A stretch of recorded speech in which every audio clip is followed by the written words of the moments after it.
Hello दोस्तों, नमस्कार। चलिए चलते हैं आज की वीडियो में और आज देखने वाले हैं कि वितरण का नवशास्त्रीय दृष्टिकोण क्या है, यानी कि new classical theory of distribution. तो इसको देखते हैं। ये एमए सेकंड सेमेस्टर में मिलता है माइक्रो इकोनॉमिक्स में। ठीक है। तो अब देखेंगे कि वितरण का नवशास्त्रीय दृष्टिकोण क्या है। चलिए देखते हैं। तो वितरण का नवशास्त्रीय दृष्टिकोण, इसको यदि इंग्लिश में बोलें तो new classical theory of distribution. तो अर्थशास्त्र के क्षेत्र में यह समझाता है कि राष्ट्रीय आय को उत्पादन के विभिन्न कारक, यानी जो उत्पादन में जो कारक लगाए जाते हैं, यानी कि साधन लगाए जाते हैं, तो वो कौन कौन से होते हैं। जैसे श्रम हो गया, पूंजी हो गई, भूमि हो गई, उद्यम हो गया। तो जो उत्पादन के जो विभिन्न कारक होते हैं ना, इनके बीच मतलब आय को, राष्ट्रीय आय को कैसे बांटा जाए, ये बताता है वितरण का नवशास्त्रीय दृष्टिकोण कि राष्ट्रीय आय को उत्पादन के विभिन्न कारकों के बीच कैसे बांटा जाए। ठीक है। तो इसको समझेंगे। देखिए, नवशास्त्रीय सिद्धांत के अनुसार प्रत्येक उत्पादन कारक को उसकी सीमांत उत्पादकता, यानी कि मार्जिनल प्रोडक्टिविटी के अनुसार पारिश्रमिक मिलता है।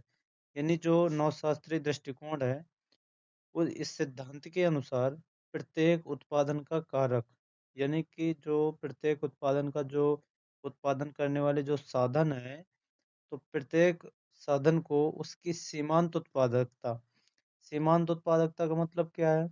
मतलब ये है कि जैसे मान लीजिए श्रम हो गया।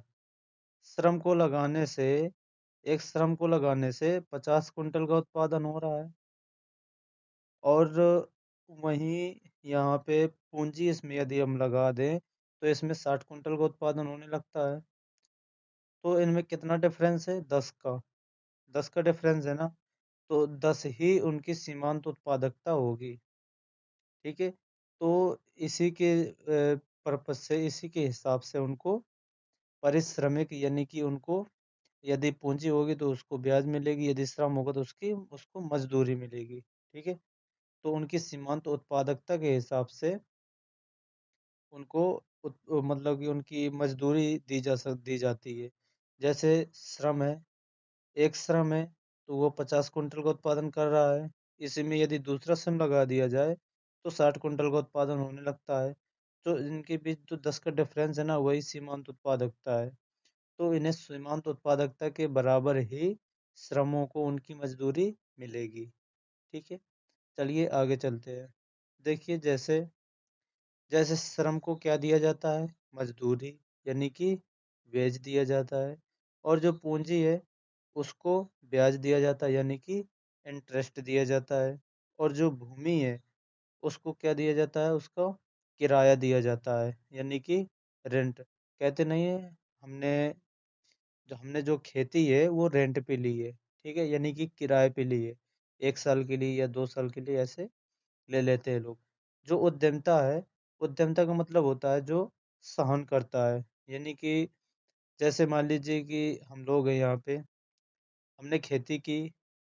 तो यदि किसी वर्ष खेती में कुछ नहीं उगा, तो जैसे कोई ज़्यादा बारिश हो गई, फसल नष्ट हो गई, तो जैसे कुछ नहीं हुआ तो उसका हमें सहन करना पड़ता है। ठीक है। तो ये उद्यमिता है। तो उद्यमिता को मिलता है लाभ। ठीक है। जो भी उससे लाभ प्राप्त होता है वो लाभ उद्यमिता को ही मिलता है। चलिए आगे चलते हैं। देखिए, अर्थात यानी कि जिस कारक का उत्पादन में जितना अतिरिक्त योगदान है, उसे उतना ही भुगतान मिलेगा। यानी कि उत्पादन के जो साधन है, तो उनका उत्पादन में जितना योगदान होगा, यानी कि जितना सीमांत उत्पादन होगा, उतना ही उनका मतलब उनको उनको भुगतान मिलेगा, यानी कि उनको पैसा मिलेगा। या फिर जैसे श्रम है तो उसको उतनी ही मजदूरी मिलेगी। इसमें सीमांत उत्पादकता के हिसाब से ही मजदूरी मिलती है। ठीक है, इस बात को ध्यान में रखना है। चलिए देखते हैं, कुछ मान्यताएं हैं।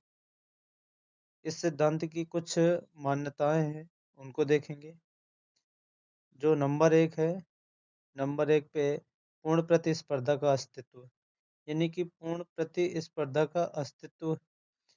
और जो दूसरी मान्यता है वो है उत्पादन के सभी कारक पूर्णतः गतिशील, यानी कि एक एक स्थान से दूसरे स्थान पे जा सकते हैं।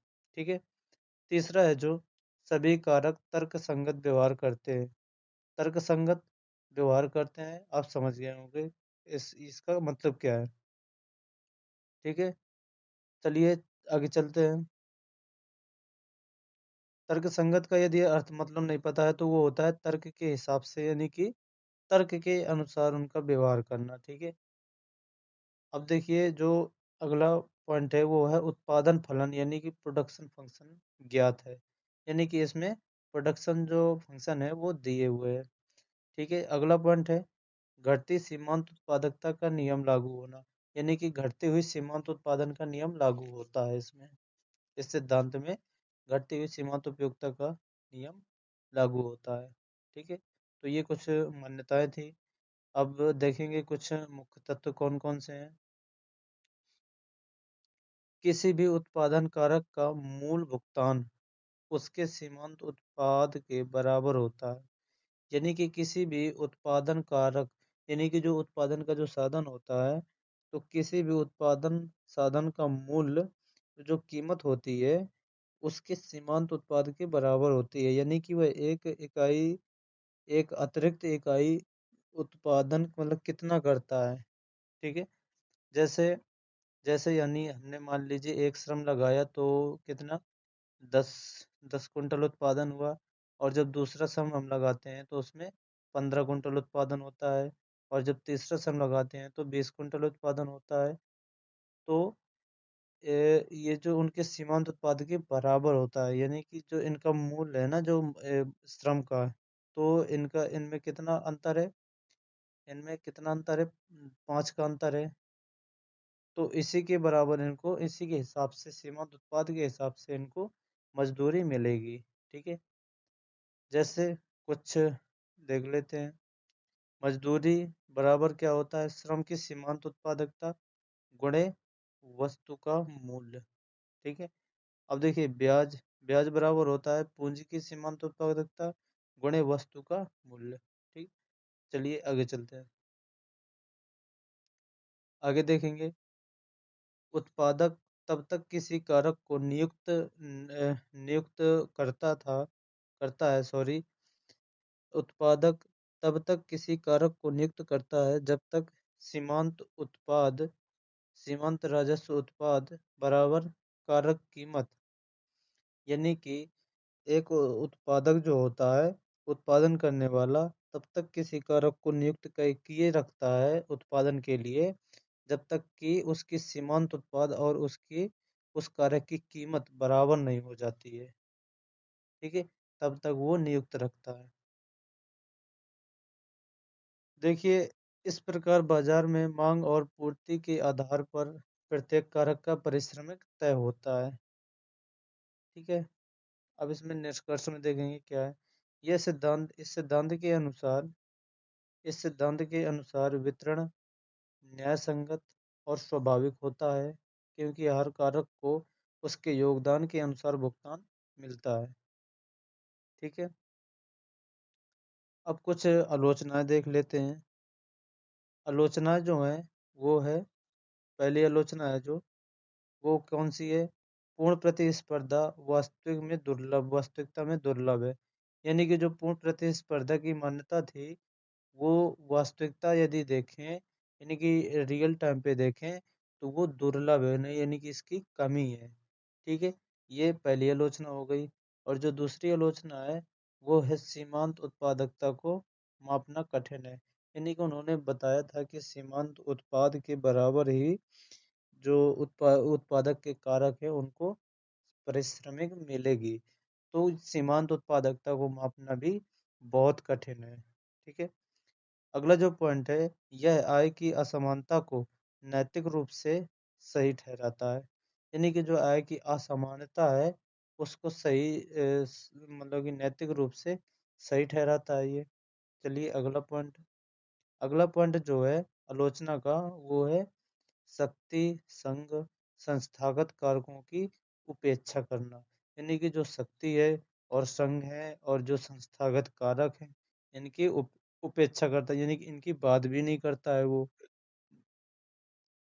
इसलिए इसको थोड़ा सा मतलब कम मान्यता दी गई है इस सिद्धांत को। ठीक है, तो आई होप दोस्तों आपको समझ में आया होगा। चलिए मिलते हैं अगले वीडियो में, तब तक के लिए धन्यवाद।